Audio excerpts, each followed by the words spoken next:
Սիրելի հայրենակիցներ, հարգելի գործընկերներ, Տիկին Ավանեսյան, ես ցավում եմ, որ հարց տալու հնարավորություն չեղավ, իրականում հարցերը բազմաթիվ են եւ դրանց պատասխանները այս պայդրությամբ էլ մենք չունենք։ Անկեղծ ասած, նաեւ մեր գործընկերների որոշ հարցերին պատասխանելու ժամանակ շատ հակասական զգացողություններ էին առաջանում, որովհետև ձեր պատասխաններն էլ ըստ էության բավականին հակասական էին, եւ մեկ պարզ հարցի պատասխան ես այդպես էլ ինձ համար չկարողացա ստանալ։ Կխնդրեմ նաեւ ձեր ամփոփիչ ելույթի ժամանակ անդրադառնաք դրան, դուք ինչ հիմնական հարց եք ցանկանում լուծել սրանով,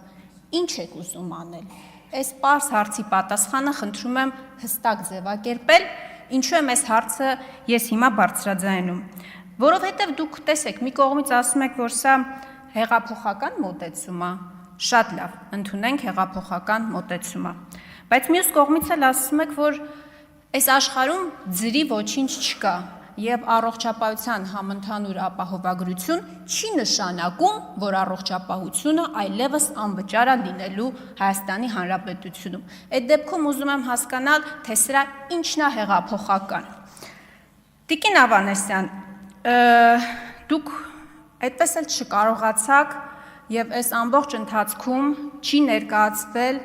եւ սրա մասին բոլորը բարձրաձայնում են, թե որն է ցանկը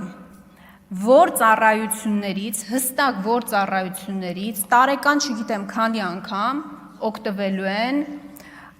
մեր բնակիչները։ Ինձ մոտ տպավորություն է, որ իրականում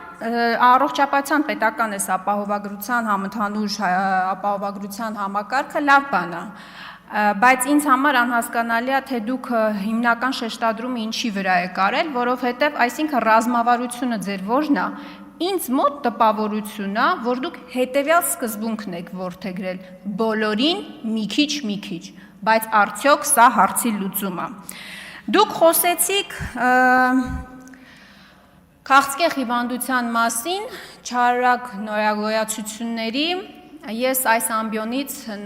նախկինում ունեցած իմ ելույթների ժամանակ անդրադարձարել եմ, Եվ ասում եք, որ նախկինում եթե մինչև 300,000 դրամ էր տրամադրվում, ապա հիմա քիմիոթերապևտիկ դեղերի փոխհատուցումը լինելու է մինչև 1,200,000 դրամի սահմաններում։ Տիկին Ավանեսյան, սա այն հիվանդությունն է, դուք էլ գիտեք, բոլորը գիտեն, որ քիմիա պրեպարատները շատ թանկ են։ Մապտերայի 100 միլիգրամը օրինակ 150,000 դրամ է։ Քիմիաթերապիայի մեկ կուրսի ժամանակ օրինակ անհրաժեշտ է լինում օրինակ 10-ից 15 տուփ։ Այսինքն 4-5 միլիոն դրամի մասին կարող է խոսքը գնալ կուրսը։ Հիմա ես չեմ պատկերացնում, որ 1 միլիոնով ավելացումը հարցի լուծում է։ Դրա համար եմ ասում, Որն է ձեր հիմնական սկզբունքը, այսինքն դուք ինչ հարց եք լուծում, դուք ուզում եք լուծել հարցերը, թե քիչ-քիչ մեղմացնել մարդկանց հոգսերը։ Տեսեք, օրինակ երեխաների որպես առաջարկություն կարող է նաև հնչել, այսինքն մարդը, ով կարողանում է օրինակ 4-5 միլիոն դրամ գտնել քիմիայի կուրս անցնելու համար,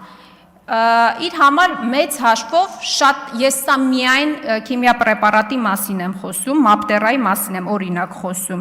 իր համար մեծ հաշվով շատ տարբերություն տարվա կտրվածքով 1 միլիոն դրամը ըստ էության բան չի փոխում։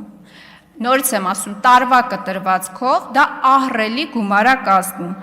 Օրինակ տեսեք, երեխաների չարորակ արյունաբանական հիվանդների քիմիոթերապևտիկ դեղերի փոխհատուցումը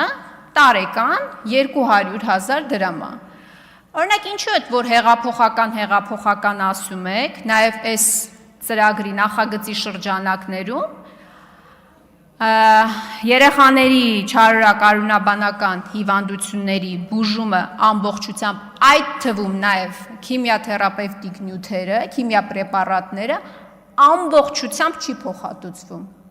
Ինչու՞։ Սա կարող է օրինակ լինել հեղափոխական իսկապես մոտեցում, եթե երեխաների մասին է խոսքը, որովհետև բոլորին մի քիչ սկզբունքը մեծ հաշվով աշխատող տարբերակ չի։ Ես կարծում եմ, որ մենք այս մասով նաև հարցերս նաև դրան էր վերաբերվում, բայց ժամանակն էլ սպառվեց ավարտման ելույթի։ Մենք առաջնային բժշկական օղակներում այսօր սարսափելի հերթեր ունենք եւ այդ հերթերը ավելի են ավելանալու։ Դուք ինչպես եք պատրաստվում լուծել այս խնդիրները։